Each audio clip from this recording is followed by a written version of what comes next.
አሰላሙ አለይኩም ወራህመቱላሂ ወበረካቱሁ። ሰላም ውድ ቻናሌ ቤተሰቦች እንዴት ናችሁ? እኔ ያለሁ አልሐምዱሊላህ ሰላም ነኝ። ዛሬም በአዲስ ቪዲዮ መጥቻለሁ። በመጀመሪያ ለቻናሌ አዲስ የሆናችሁ ሰብስክራይብ በማድረግ ቤተሰብ ሁኑ።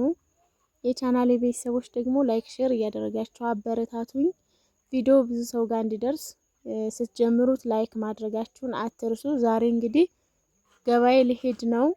አንዳንድ እቃም እገዛለሁ። እያንዳንዱ ነገር ማሳያችሁ ይሆናል። ገበያውን ዛሬ እየዞርኩ ነው ማሳያችሁ። ምንም የሚቀረኝ ነገር የለም። እናም እስከ ቪዲዮ የመጨረሻ ድረስ አብራችሁኝ ቆዩ። ብዙ ነገር አሳያችኋለሁ። እናም ደግሞ ምን አይነት ስራ ነው የጀመርሽው ብላችሁ ለጠይቃችሁኝ ለእናንተም መልስ አለኝ። አብራችሁኝ ሆኑ። እናም ዛሬ የወጣሁት ለእናቴ የበዓል ገበያ ልገበይላት ነው። እኔ አልሄድም፣ ግን ገበያውን አንዳንድ ገበያ ገብይቼ እልክላታለሁ ማለት ነው። እና ሽንኩርት ጠፍቷል። ያው አሁን የሚመረትበት ጊዜ ስላልሆነ ይመስለኛል ሽንኩርት በጣም ተወዷል። ኪሎ 40 ብር 35 ብር እንዳልገዛን አሁን ኪሎ ስንት ሆኗል መሰላችሁ? 140 ይላሉ። 130 ብር ብዙውን ያለው እንደውም ያኛው ሽንኩርት ነው። ያ ደግሞ ብዙም አይደለም። እንግዲህ ዙሬ ይሻላል ያልኩትን ይሄንን አግኝቻለሁ። ይሄንን ኪሎ በ130 ብር። እናም ያው ጊዜው ጋር እንዳቅማችን ነው መሄድ መራመድ ያለብን። እንደዚህ አድርጌ መረጥ አደረኩኝና 4 ኪሎ ገዝቻለሁ። ይበቃናል። አያችሁ ሽንኩርቴን በዚህ መልኩ 4 ኪሎ አስመዝኜ ገዝቻለሁኝ። ጨርሻለሁ ሽንኩርቴን ማለት ነው። ከዛ እዚህ ጋር ደግሞ እንትን ብጥባጥ፣ ይሄ የኮካው ብጥባጥ የለም እሱ ለእንትን ይሆናል። ምን ነበር ስሙ? ለቃሪቦ ነው ብቻ ስሙ ብዙ ነው ያ ነገር። እና እሱን 7 ፍሬ በ20 ብር ገዛሁኝ። ፈንዲሻ ደግሞ የ100 ብር ገዝቻለሁ። እናም ዛሬ ብዙ ቦታ ነው ይዣችሁ የምዞሩ። አብራችሁ ቆዩ። ዱቄት ስንት ነው? 5 ኪሎ በምን አይነት ነው?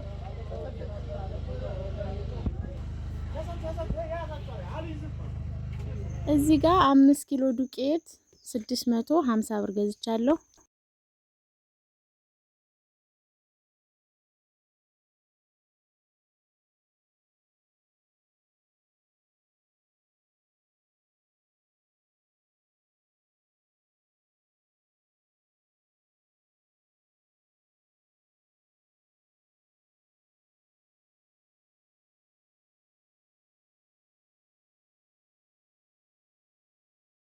እና እኔ የምፈልገው ኦመር ዘይት ነበር፣ እሱን አላገኘሁም። እንግዲህ ፍለጋዬን ቀጥያለሁ።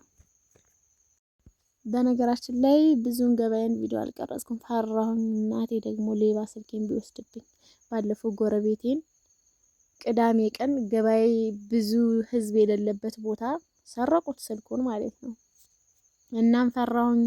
እንደዚህ አለፍ እያልኩ ነው ቪዲዮ የቀረጽኩት። ይሄ የት መሰላችሁ? መናኸሪያ አጠገብ ነው።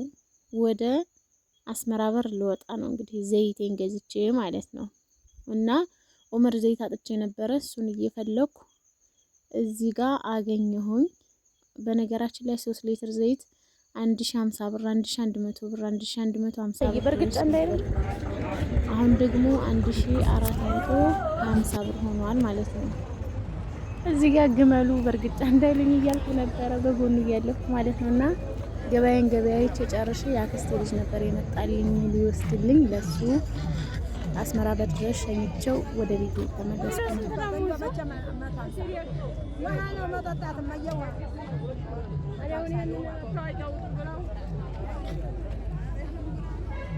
እና እዚህ ጋር ደግሞ ልጅ አያስገባኝም። ለልጄ ሙዝ ልግዛ ብዬ ሙዝ እየጠየኩ ነበረ።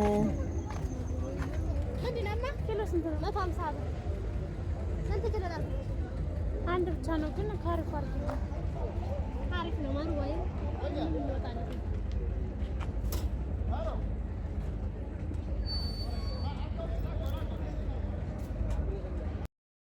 እናም ለልጄ 1 ኪሎ ሙዝ ገዛሁ። ኪሎ 150 ብር ሆኗል ሙዝ ማለት ነው። እና ልጅቷ ራስ ፈገግታዋ ደስ ሲል ያው እንግዲህ 1 ኪሎ ሙዝ ማለት ይቺ ናት፣ 6 ፍሬ ናት ምናምን። ከዛ ቤቴ መጥቻለሁኝ። እንጀራ ጋግሬ ጨረስኩ። እንጀራ መጋገር ነበረብኝ። ከዛ መጥቼ በጧት ነው በነገራችን ላይ ሸኝቸው የመጣሁት ወደ ቤቴ። እንጀራዬን ጋገርኩ ጨረስኩኝ። ከዛ እዚህ ጋር እንደምታዩት ደግሞ ወጥ እየሰራሁኝ ነው። ከዛ ቤታችን ደግሞ በዚህ መልኩ ፏፏ ብላለች፣ እያጫጫስን ነው።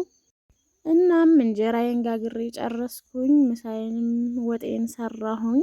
ከዛ ቡና ሰዓት እየደረሰ ነው። በዚህ መልኩ ፈረሽረሽ አድርጌ አቀራርቤ ያለሁ ማለት ነው። እና ምሳችንን ከበላን በኋላ ወደ ቡና ነው። ልጄ ደግሞ እንደምታዩት እዚህ ጋር ስልክ እያየ ጭንቅላቱን እየወዘወዘ ነበረ። ቡና ሰዓታችን ደርሷል። ቡናችን ፈልቷል። አህሪቡ ተፈደሉ ኑ ቡና እንጠጣ።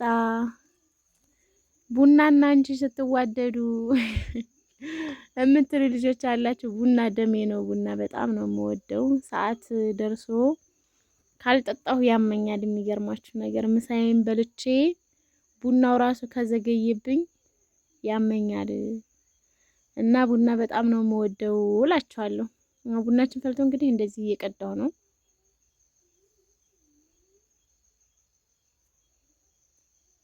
አያችሁ እንደዚህ አድርጌ ቀድቻለሁ። ልጠጣ ነው። ቡና በጤና አዳም ነው የሚባለው። ሞክሩት፣ ይጠማል። እና ቡናዬን ከጠጣሁ በኋላ ከሰዓት ደግሞ ሱቅ ሄጄ ነበር። አንድ እህቴ ለልጆቿ ጫማ አዛኝ ነበር። በነገራችን ላይ የሚያማምሩ ጫማዎች አሉ፣ ግን ውድ ናቸው። ያው በዓል ሲቀርብ ይወደዳል፣ እንኳን እንደ አይነት አግኝተው ማለት ነው። እና ይችን ሰንደል ጫማ ለወንዱ ልጇ 1900 ብር 37 ቁጥር አያችሁት? የሚያምር ጫማ ነው። በዚህ አይነት ኪዩም አለው። ጠንካራ ጫማ ነው።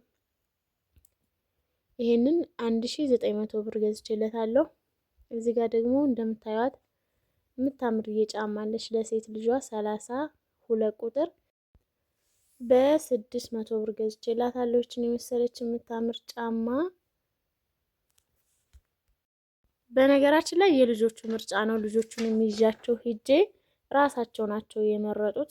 እኛም ፈልገዋል ያሉትን እና የወደዱትን እና የገዛሁላቸው እና ልብስም አላቸው። ሙሉ ልብስ ተገዝቶላቸዋል። ይሄ ደግሞ የበዓላቸው የበዓል መዋያ ያለ አይደል ለልጅ የሚሰጥ ይሄ ደግሞ ያ ነው። በታዘዝኩት መሰረት የበዓል መዋያቸውንም ሰጥቻለሁ። ልብሳቸውንም እነሱ የሚፈልጉትን ገዝቼ ሸኝቻቸዋለሁ።